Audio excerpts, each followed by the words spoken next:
The Champions League, the biggest prize in club football, is now down to the last 8 teams. The next 2 days sees the kickoff of quarter-final first leg action. It features European powerhouses, electrifying stars, and the dazzling cities that they call home. Madrid is Spain's beautiful capital city, known for its golden triangle of art with museums, palaces and fountains. It's also a place of unique food culture, music and dance. And yes, the 15-time champions Real Madrid, who today host old rivals Bayern Munich. On the other side of the Iberian Peninsula is Lisbon, the vibrant capital of Portugal. It's a city of contrast, narrow streets, open plazas, and its famous 7 hills, which give breathtaking views. Wow. But today, for the green and white half of the city, the focus is football, as Sporting play Arsenal. Paris in springtime, just beautiful. The City of Light is laden with history, but tomorrow it gets something new. The French giants PSG are hosting a Champions League quarter-final as defending champions for the very first time. That game is a showdown with Liverpool. And Barcelona, a city of golden beaches, Gaudi architecture, and Las Ramblas, the famous boulevard at the centre of it all. But the heart of the Catalan capital belongs to its legendary football team, FC Barcelona. And tomorrow, the 5-time champions will host La Liga rivals Atletico Madrid. And with that, welcome along, everybody. So good to have you with us. I'm Kate Scott. If you can sense maybe a little bit of tension in the studio, that's because I am with Arsenal legend Thierry Henry. His Gooners, of course, trying to bounce back from 2 big cup defeats. Liverpool, tension? great. Little. What tension? So, you know, maybe Sorry, in the air a little. no. You feel it, Kate? No, you. Well, I thought I could. Obviously, I'm You mistaken. got the wrong person here. Well, it's not just you in the with me. studio. Anyway, it's only an intro. Liverpool, great. Well, spade a spade. There's no tension with me. Good. All right. Well, Thierry's okay, everybody, just in case you were Thank worried. you. Liverpool great Jamie Carragher. His Reds have been trying to bounce back all season. Hasn't happened yet. And the man who always has a bit of bounce in his step. And this week, he gets to sit back for the next 2 days and watch his CBS teammates suffer. His Manchester City, they're already out, but he's still here. Big Meeks. The underdog. Yes, the underdog. I love Yes. it. Where did that come from? You describe I'm the underdog on this show, aren't I? We've been here 5 or 6 years, and you. Well, you're what I just call you the best pundit in England. You constantly say you're the best pundit in England. I'd Where did say that it. come from? You are very good. Okay, And you say I'll you're on the take that. best shows, don't you? Yeah. Thierry, I mean, he's just the guru. He's the guru. And Kate, Yes. she's just been nominated for another yeah. Emmy. So, hey, let's show Kate some love. So I would say I'm the underdog now. Underdog, yeah. How's it feel, Kate? Feels good. Second Thank you. time. It'd be nicer to win, but think yeah, you can feels win good. it? Why? Why? Come on. Who is it? Who's the one you've got to beat? Oh, God, I don't remember who else is on the whole list. Ernie only Johnson's saw the her only name. one I remember. Yeah, and you should. Who's the fella who And came you in? should. Who's the fella Who's we the spoke fella? to that Scott. time? Was it Scott? Who's the fella we spoke to that time on the link? Scott Van Pelt. Was it Scott? No, it wasn't from Pelt. Scott, what's his name? Hanson. Scott Oh, Hansen. he wasn't handsome. No, it was Scott Hansen. I don't think he would be in host. He would be. Would he be in a Oh. different role? yeah. I don't know. Anyway, Commentator. congratulations. Thank you. Deserve it again. Thank you. Thank you. Did you go? You go? You have to go. Will I go? Yes, I think I'll go. Wear a nice dress, you know. Dress Were up. we invited or? Yeah, but you didn't come last time, so you asked for the invite last time, and then you didn't come. Well, so what's the date? what will happen You this wasn't paid time? for the flights. I don't know. You don't know the date? That's a Pete question. No, the date. No, I don't know the date. It's just before the Champions League final, I think. Obviously not that Oh, really? important So how are to you you. going then. to do? How close to the Champions League final? How are you going to manage to? I don't think it's, you know, a good few Do you days. think you deserve to win? Do you think I deserve to No, win? no. Do you think you deserve to win? Or don't, you're going to do some, like, deep Dr. Phil No, type no. question. Just a simple. What's deep? Do you think you deserve to win? Well, what did he say last year that you were lacking?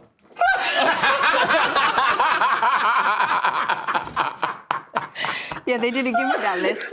They didn't give me that list. I wonder. I don't know. Where do you think I fall short? No, what's the answer? I haven't seen the others. Not answering. Well, we think you should win. Thank you, Titi. Yeah. Is that good enough? Thank you. Thank you. Well, we're with you, Kate. Yeah, We're with thank you. you. Let's give a round of applause. Come on, then. Come on, Kate. Magnifique. Do you all want to go to New York before Budapest? Do you feel like a New York trip ahead of Budapest? No. What do you think? Is it in New York? It's in New York. Thierry's favourite city. Home from home. Can I get there on boat, on train? Yeah, you might not make it for the final. Moving on swiftly, come on. Yes. Sorry, what? Just like your tie. Well, we're very excited about what we've got coming up for you over the next couple of weeks because we've got a quarter-final lineup that just has absolutely everything. We've got 5 previous winners. We got the Premier League leaders, Arsenal, perennial contenders, Atletico Madrid, and the comeback kings as well, Sporting, Real Madrid against Bayern at the Bernabeu. That is always going to be a special occasion. This time it is so special that we've got 2 of our team pitch side over there. And as you can see, they have dressed up for the occasion, wearing their blazers. Peter and Guillaume, how are you doing? We're okay, but first of all, congratulations. Congratulations. And Kate, if Pete pays for flight tickets to New York, we will definitely be there. Okay. Pete, the request is anyway, in. we're here at the Bernabeu. We're here at the Bernabeu, and we were in this clothes because actually it's quite spring-like weather. The roof is closed, and this has got this sense of a pedigree. I brought 1 or 2 surprises.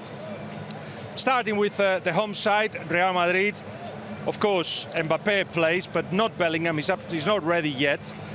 Before I ask you about Lunin, you caught on a name that surprises you. I'm just looking at Thiago Pitach there, which is a young 18-year-old. I know he's played a lot of games lately, but is that not a surprise in this big game to play? He is a starter, was against Manchester City. That was his debut in the Champions League. 18-year-old, very dynamic, works really, really hard, and that's what's needed in the midfield. He's a born midfielder. And Lunin instead of Courtois. So that's it. I mean, Courtois is not playing. Courtois is, for this team, Real Madrid, the best goalkeeper they could ever imagine. Lunin, though, is so good that I believe if he played in any other club than Real Madrid, he'd probably England squad after playing one game. And he said, no, I don't want to play against Japan. I don't think he said that, but this is what I suspect. Don't want to play against Japan, I've got Real Madrid, so he's of course playing. It's the other end that's a little bit, I won't say a worry, but Manuel Neuer is back in the team. He's missed 13 games this season. He looks a little bit rusty, and that was evident. Play with a high line, they are depending on him to play well for them to have a good result to take back to Bayern next week. He's 40, of course. His contract runs out at the end of the season, and I'm hearing that if he wins 1 or 2 big titles, he may retire this summer. So this could be the last time that Neuer could actually beat Real Madrid. That's a big rumour there. There you are. That's a big story. Back to you, Kate. Thank you, guys. Good to see you.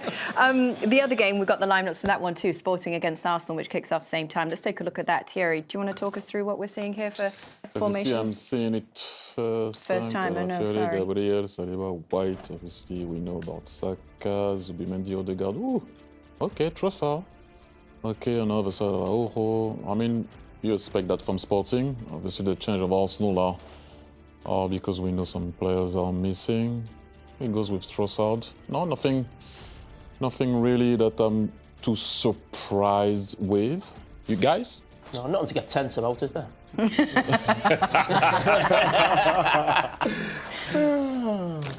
Meeks, any thoughts? No, I'm just looking at Ben White. I watched him against Southampton. He didn't have the greatest game. If you look at Sporting, Suarez, he scored 33 goals this season, 40 odd appearances.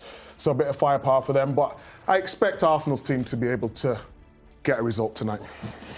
All right, well, we shall see tonight. 2 weeks of high-stakes football gets underway for you. Do not go anywhere. We're just getting started over here. This is the Champions League on CBS Sports.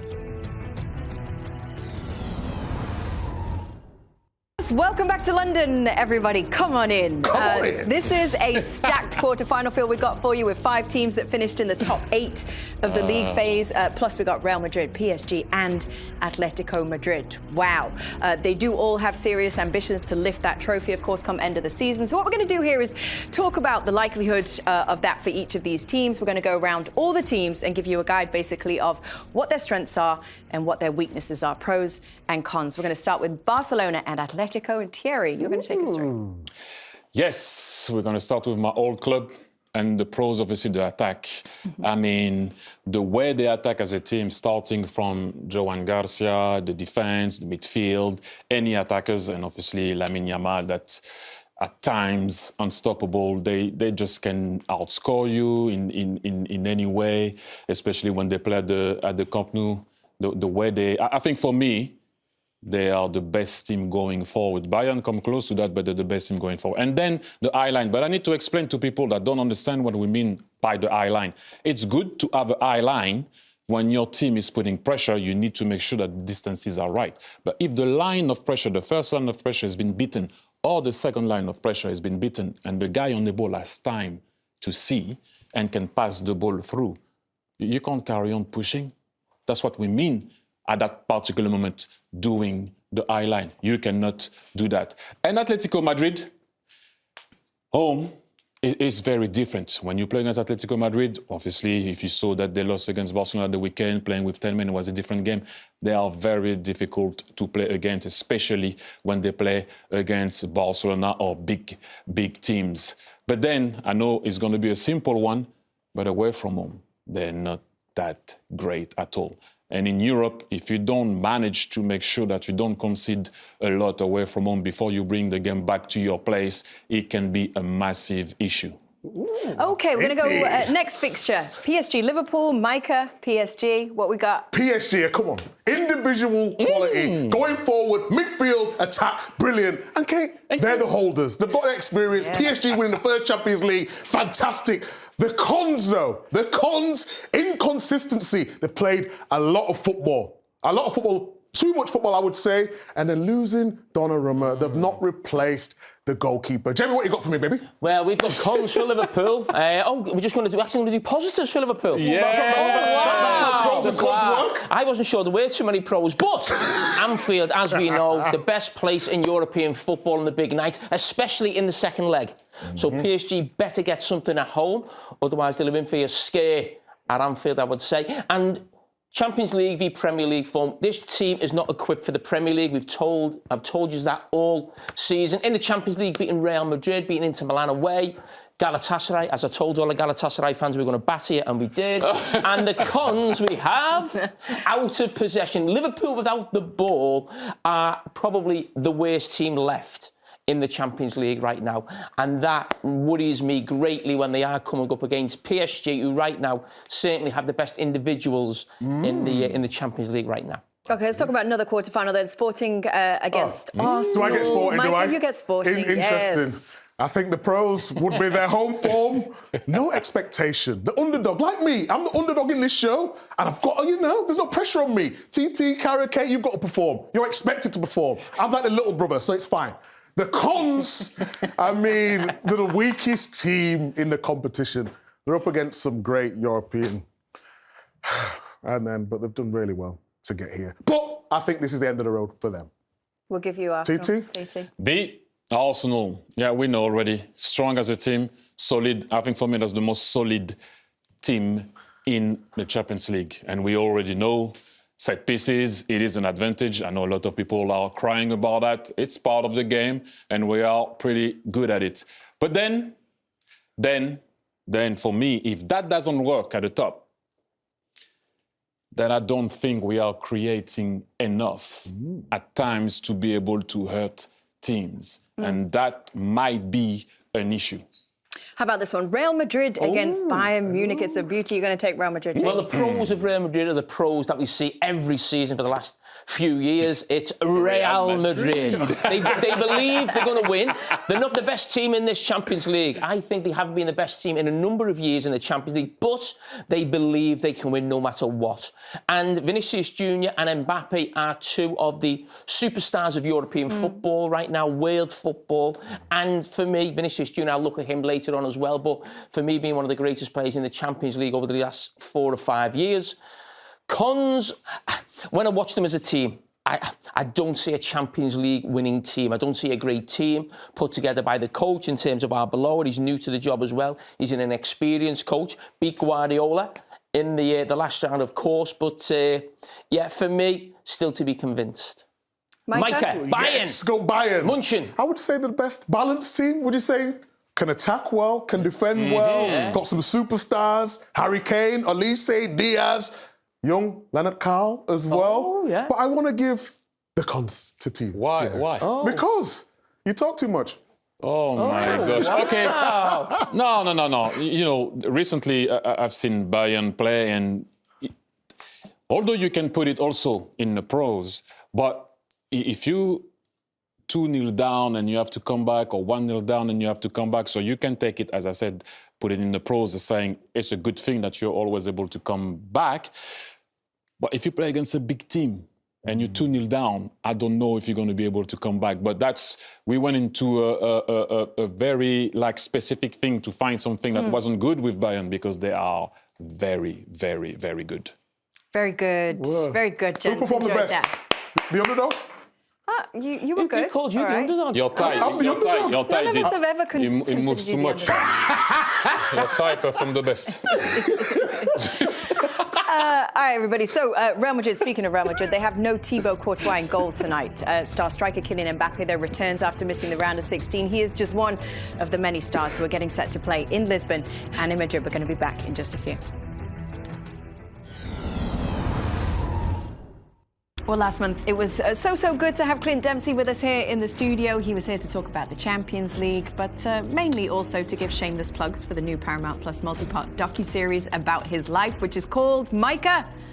You don't know where I'm from, now? Yes. This is another plug for it. Take a look, everybody. I was the kid that shouldn't have made it. Texas kid on the field. Kid from Nacogdoches, Texas. Nakano, where some people would say. I probably rubbed people the wrong way. Because I didn't give a shit what people thought about me. Kind of one of those things I wasn't going to be denied. And Clint looks at you, he looks like he wants to kill you. And I have respect for that. He did not hold back. That's for me. The man's going to have the last word. What's he saying? You don't know where I'm from, dog. Where are you from, dog? Hey, I'm from the oldest town in Texas, Nacogdoches, where I'm from. Okay. He had to kind of claw his way to every opportunity in ways that maybe other kids didn't have to. I feel like everyone has their time. When Clint came on the scene, it was Clint's time. Dempsey will try and chip one. Wonderful! He had this personal belief that he was going to make it no matter what. Clint's vagina is almost like plucked out of a Greek tragedy. He had to create a narrative that people were against him. Sometimes that was me. You're the soccer player. Now you're the soccer player. All he really ever wanted to do was win. He wanted it so bad. Had Clint been any different, we wouldn't be here talking about him, talking about the legend that he is. He had to be himself. Dempsey, who else? Dempsey! Astonishing! My mentality is make those play you. Make them play you. There's nobody like him, and nobody tells his story like he does. You can stream from next Tuesday, April 14th. Everybody is so good. It was named after our fight, wasn't it? Yes. Who would you think would win in a fight, me or Clint? Who do I think would win in a fight? Yes, I didn't stop. Me and Clint, come on. This is based on what you said, you know that. Oh, my God. Think I know. quickly. Well, it's Slim Meeks now, though, so Micah's lost a bit of, lost a bit of muscle. Reduce. Clint carries guns, Who knows? Carries guns? He's a hunter. You're not winning that battle. Oh, yeah. That's a different type of battle. Okay. So what about me and Jamie then? Oh, I know where this is going. I told you. Roll red, please. I said that winning a fight, Jamie Carragher or Micah Richards. Jamie's willing to fight dirty. I'm going to go Jamie. Why? Because he's scrappy. He's got that Scousers don't get knocked out, right? Yeah. Yeah, and he'll fight dirty. He'll do anything to win by any means, so I'm going to go Jamie. No. Is it, wait, let's clarify though. Is it a street fight or is it a fight with rules? Hold on. You've just said what you've said. You answered the question. Because I'm thinking street fight. So you think Jamie, little In a scrawny street Jamie, can fight. take it? Jamie will eye poke. Jamie will grab a bottle. Jamie will do whatever. He went, whoa. What? Jamie would do anything. Might be my brother, not me. In a boxing ring, I'll go you. I'm hurt. Okay. Have you seen me box? Well, let's test it out. When you went, Biggs, you were there, weren't you? For Where? Did you go over the water with them? Not over the water, to America. You let us down, didn't you? Over the water? Oh, Gooch! You're talking about the arm wrestle. Did you go Maybe over the that's water? in her mind. Yeah, maybe that's influenced my No, thinking. come on, Kate. I need a Remember how better that You were explanation. definitely... Capitulated. You were definitely... What, you think I was juicing up? On that picture before with Clint, you're definitely juicing up. I'm just overweight. Well, if we think I'm wrong, let's find out what the viewers think. If the viewers think I'm wrong, I'll accept I mean, it. the viewers are going to be with me. Post-game, we'll find out who wins in a fight. Is it Micah? Is it Jamie? Cast saying. your Yeah, votes listen, now. You're disrespecting CPT right now, you know that? I'm going with Kate. Kate. Kate's the one up for an award, not you lot. So that'll do. Oh, wow. So stop the votes. Titi, who do you think? Me? Actually, Man, come on. seeing TT with his gear off. No. Clever men try to stay out of fights and get their way out by talking and see if there can be a solution before the fight. All right, Obama. Let's move on. Politician now. All right, everybody, we've got 2 quarter-final first legs coming up for you tonight in the Champions League. You don't want to miss them at the Bernabeu. It's Real Madrid against Bayern Munich. In the last 2 games, Arsenal have gone from dreaming of a quadruple to now having doubts about doing the double. Last month, the Gunners were blown away by Manchester City in the Carragher Cup final.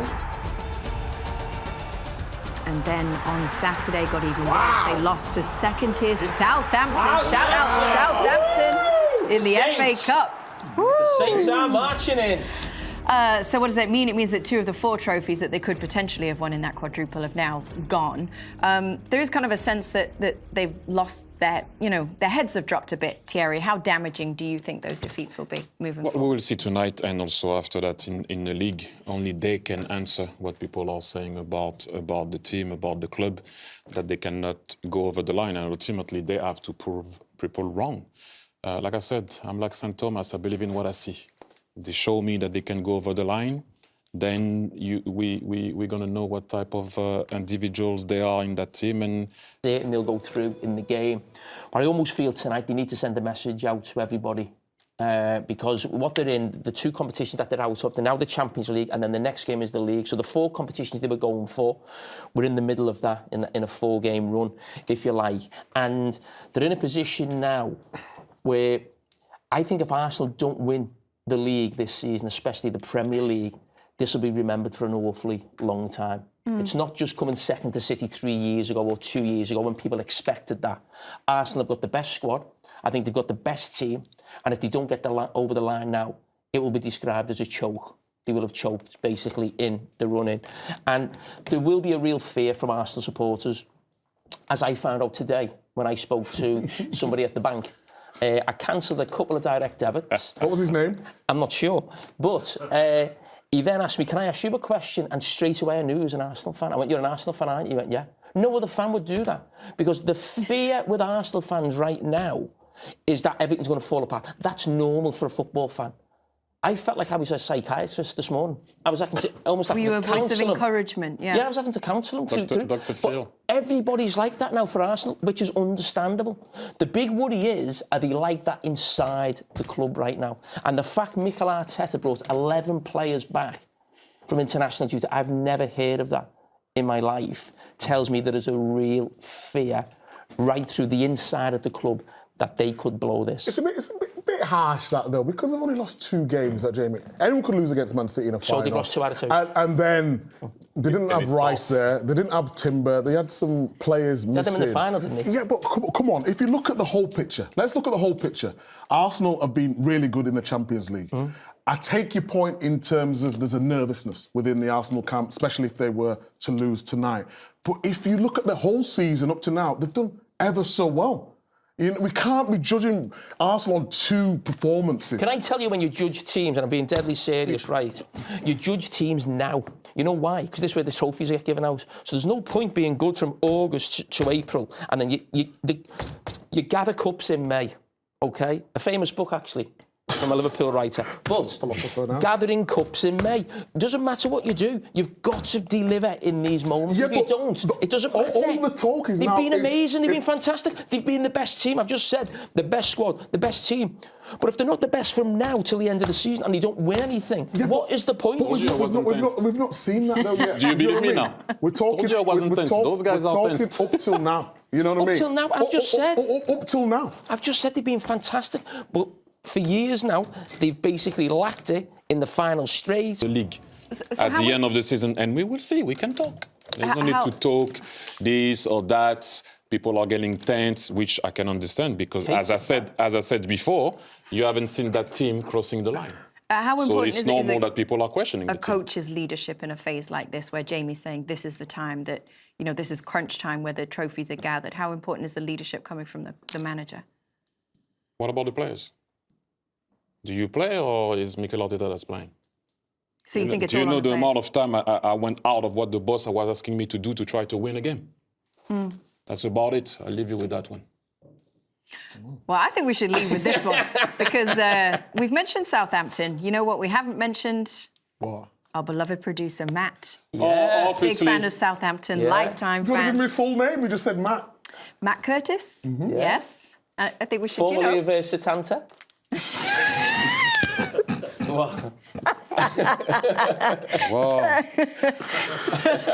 Matt, congratulations. We're very happy for you. Big win for Southampton. Very good. Hopefully you can beat Man City. Good day out at Wembley for you, Matt. Good day out at Wembley.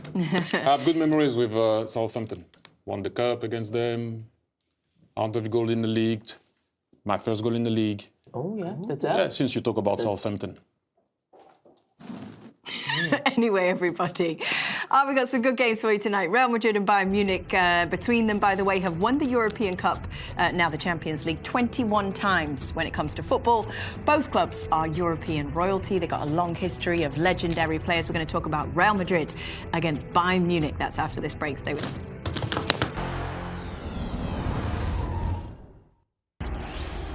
I tell you what, let's take you straight out over to the Bernabeu and to Guillem and Peter. Guillem, I know you were actually at that semi-final that we just watched clips of there in 2024. I guess, any memories of that? And do you think that Bayern Munich will have that game kind of front of mind coming into this match tonight?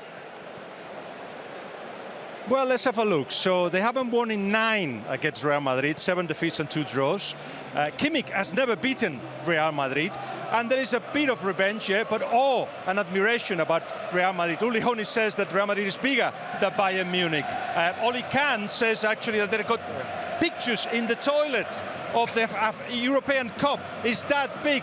But even though this is not a great Real Madrid, not as good as that one 2 years ago, they just lost against Mallorca. The Bernabeu has got something.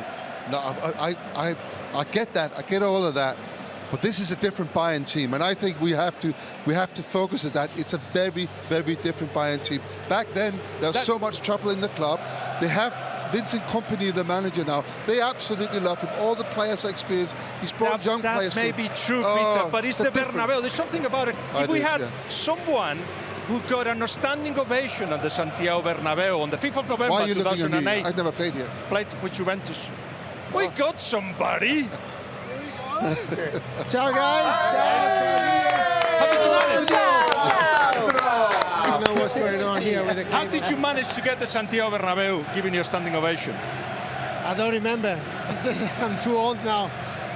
No, it was absolutely amazing. You know, I have the opportunity to play here different times and then scoring, winning, and come out with that standing ovation was something that gave me a goosebump till now, because, you know, it's a temple of football, this one. I think the question is more, how do you, as an away team, come here and win?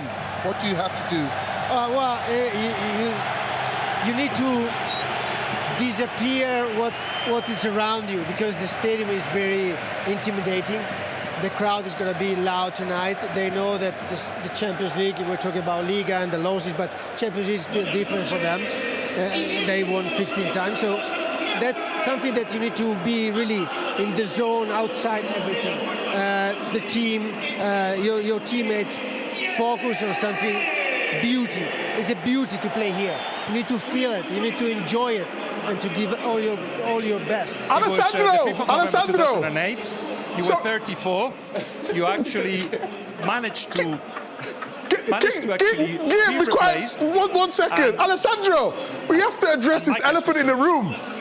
You've got a beard. What's going on?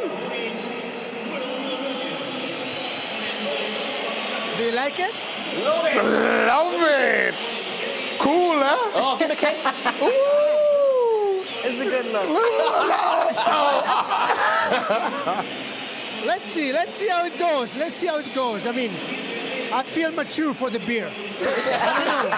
I'm still figuring out if it's okay or not. He knew he was going to join us, so just went for the beer look. You have to have a beer to wait the. You must have a beer. Yeah? Ask Micah if he can grow a nice beard. Are you offended? Can't hear it. Can Peter grow a beard? Anyway, this is definitely one of those nights that define careers, doesn't it? So we just really hope that it's also a very good, very big football night. It's going to be an amazing football night, and I think Bayern is mature. I understand. I agree with Pete. They are mature to step up. But you know, you never know. This is Bernabeu. This is a different vibe. So let's see. Thank you very much for coming over. See you soon. Ciao. Guys, thank you very much. We will see you very soon. Guillaume, Peter, have a good one. Thank you. Mikey, you totally messed up Guillaume's flow. Good. How much time do they want? Let me How talk to much you time about have we got? Real Madrid. I want to talk to you about that because obviously we know that Kylian Mbappe is back in the starting 11. And there's kind of been this narrative, hasn't there, that when he's playing, that maybe some of the togetherness in the team as a whole is lacking and the performances are lesser because of that. What do you think? Well, people were talking about that, about the workload of the team when he's not in the squad, but ultimately you want to have Kylian Mbappe and make sure that he can run with everybody. But there is another thing that I noticed on the last game that they played together with Vinicius Junior in that 4-4-2 that we talked about, and now Arbeloa put them together. Remember, they have to find a way that when one is out, the other one goes in the middle. Kylian actually gave that ball now, then not tonight. We all know that Vinicius Junior can go and stay high and wide on the left, but Kylian has to stay in the middle. Micah. Amazing. Look at this. Look at the Bayern forwards. It's ridiculous. They scored over 100 in the Bundesliga this season. And I mean, the rotation for today's game. Let's go! Yes, we're here. The Champions League has made that turn into April, and that means the margin for error gets smaller and the stakes get higher. Who's going to get the all-important first leg advantage, Sporting or Arsenal in Lisbon? And in Madrid, can Bayern upset the kings of Europe? Kickoffs are coming next. Ooh, let's see. Wow.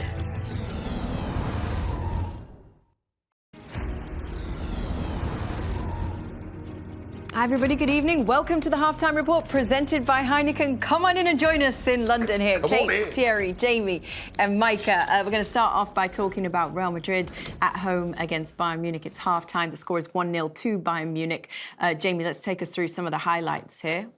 Well, you can't believe it's only game on our hands. Yes, I'll do better, Micah. Yeah, I will. please do. Let's hear you out to Guillaume and Peter, who were over at the Bernabeu for us. Guys, what were your thoughts on that first half of action?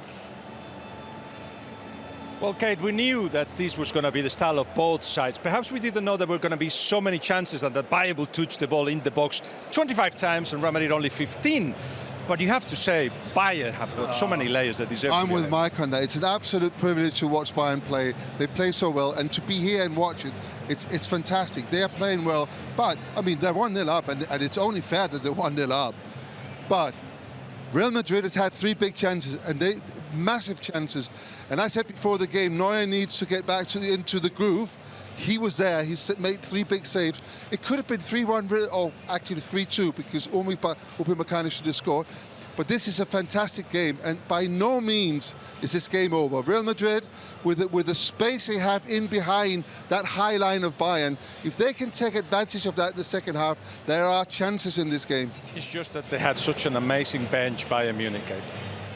Thank you very much, guys. Good to hear from you. Enjoy the second half. We'll speak to you after that. Sporting Arsenal is the other quarter-final that's underway right now. 0-0 is the score at the halfway point. What have you thought of what you've seen of that game, Thierry? Not a lot, in all fairness. Like the two teams hit the crossbar. It's not a lot in it. Some chances on set pieces, but not really what we've seen with Real Madrid and Bayern Munich. To be fair, but look, it's not bad so far for Arsenal. If you think about your team, which is what I'm doing, 0-0 away, but it will be better if we can win and bring something back to the Emirates. Thierry mentioned a couple of chances that hit the bar. Let's take a look at them, Micah. Let's start with this one. Yeah. Distinct lack of quality, certainly compared to the other game that we're watching as well in Madrid. All right, so tight margins so far, everybody. We're going to go to a very quick break. We'll be back on the other side of this. Stay with us.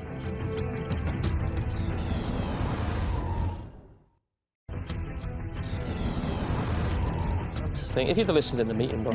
Hi, everybody. Welcome back. Sorry, I was just listening to Jamie. Welcome back to the Heineken Halftime House. We're at the break in both matches, so yes, it is time for our Heineken moment, Jamie. Yes, and Lewis has been a real pain in the... I don't want any credit.